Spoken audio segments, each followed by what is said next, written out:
अस्सलाम वालेकुम नाजरीन, धरती टाइम न्यूज़ ऑनलाइन से गड आऊँ यहाँ इमरान अली गोपांग। खबर शामिल क्यों था डिस्ट्रिक्ट रिपोर्टर अख्तर कीरो। अज अवामी प्रेस क्लब कुंभ में पहुंची मिसमात साले खातून ज़ाल मरहूम गुलाम अकबर शहर वेठल गोठ फैज़ मोहम्मद शहर रानीपुर शुगर मिल पंहिंजा ॿारड़ा साण करे एहतजाज कंदे चयो त मुंहिंजो पुटु फिदा हुसैन शहर ग़लत माण्हुनि जी सोबत में अची नाफ़रमान थी वियो आहे।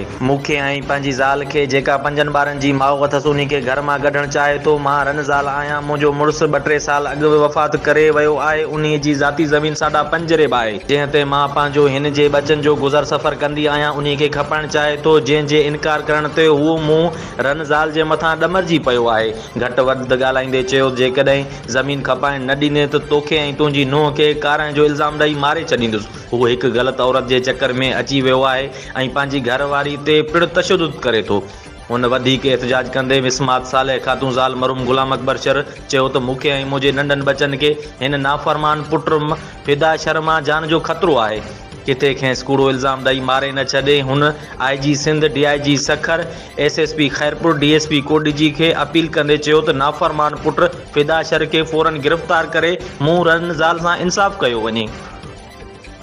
फिदा हुसैन पुट मुंहिंजो चवे थो त तव्हां मुंहिंजे पीउ जी मिल्कियत आहे, को बि तव्हांजो हक़ न आहे। जो घणो घणो मूंखे ख़तराइण न ॾींदी त मां तव्हांखे कढंदुमि या तव्हांखे मारींदुमि, पर कारा जो इल्ज़ाम ॾेई ॾिससि हिन खे कढंदुमि, छॾींदुमि न। मां पंहिंजी पाण खपाईंदुमि।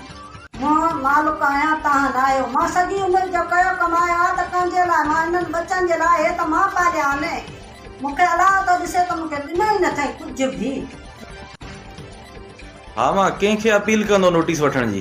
अबा असां सॼी सिंध खे मां चाहियां थी बिलाल भुटे ताणी त मुंहिंजी हमदर्दी ख़ुदा वास्ते कयो। मूंखे खतरो आहे। मुंहिंजो पुटु फिदा हुसैन बेफ़रमान थी वियो आहे। मूंखे चाहे थो मारण जा कढण जा इल्ज़ाम ज़ाल ऐं मुंहिंजे मथां हणु।